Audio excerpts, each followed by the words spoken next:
সবকিছুর একটা সময় আছে, সবকিছুরই একটা আছে না যে সময়, স্থান, কাল, পাত্র।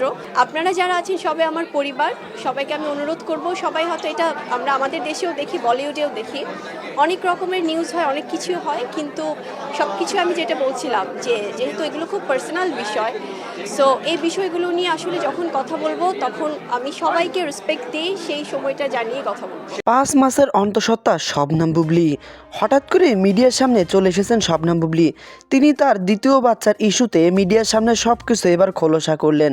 আমরা প্রত্যেকে হয়তো ইতিমধ্যে জেনে গেছি শবনম বুবলীর পেটে দ্বিতীয় বাচ্চা, তবে এই বাচ্চার ইস্যুটা নিয়ে নেট দুনিয়ে তুমুল আলোচনা ইতিমধ্যেই চলছে।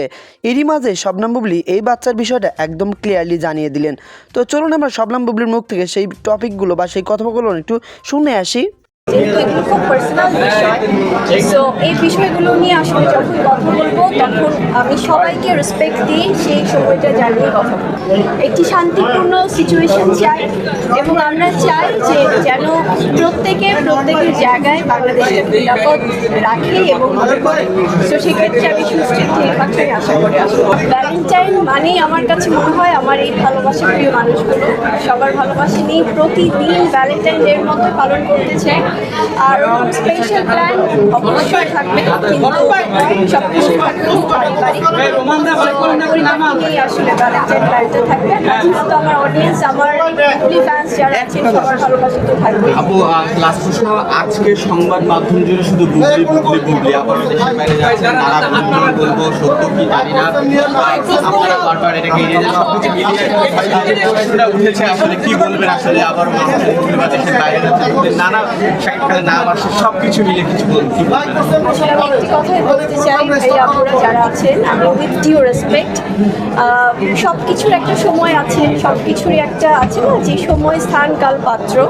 আজকে আমরা একটি প্রোগ্রামের গ্র্যান্ড লঞ্চে এসেছি, সো এখানে আসলে আমার মনে হয় নায়াসিনামাইড ও স্যালিসাইনিক সমৃদ্ধ লিলি ফেস ওয়াশ যা ফেসের ডেড স্কিন সেল দূর করে দেয় দ্বিগুণ ফাস্টার ব্রাইটেনিং। হঠাৎ করে কোনো বিষয় নিয়ে কথা বলাটা খুব সেন্সিটিভ হয়ে যায়, সো আমার মনে হয় যে আপনারা যারা আছেন সবাই আমার পরিবার, সবাইকে আমি অনুরোধ করব, সবাই হয়তো এটা আমরা আমাদের দেশেও দেখি, বলিউডেও দেখি, অনেক রকমের নিউজ হয়, অনেক কিছু হয়, কিন্তু সব কিছু আমি যেটা বলছিলাম যে যেহেতু এগুলো খুব পার্সোনাল বিষয়, সো এই বিষয়গুলো নিয়ে আসলে যখন কথা বলবো তখন আমি সবাইকে রেসপেক্ট দিই, সেই সময়টা জানিয়ে কথা বলবো। শেষ করবেন, এই ধরনের নিউজে কিছুটা বিব্রত হন কিনা?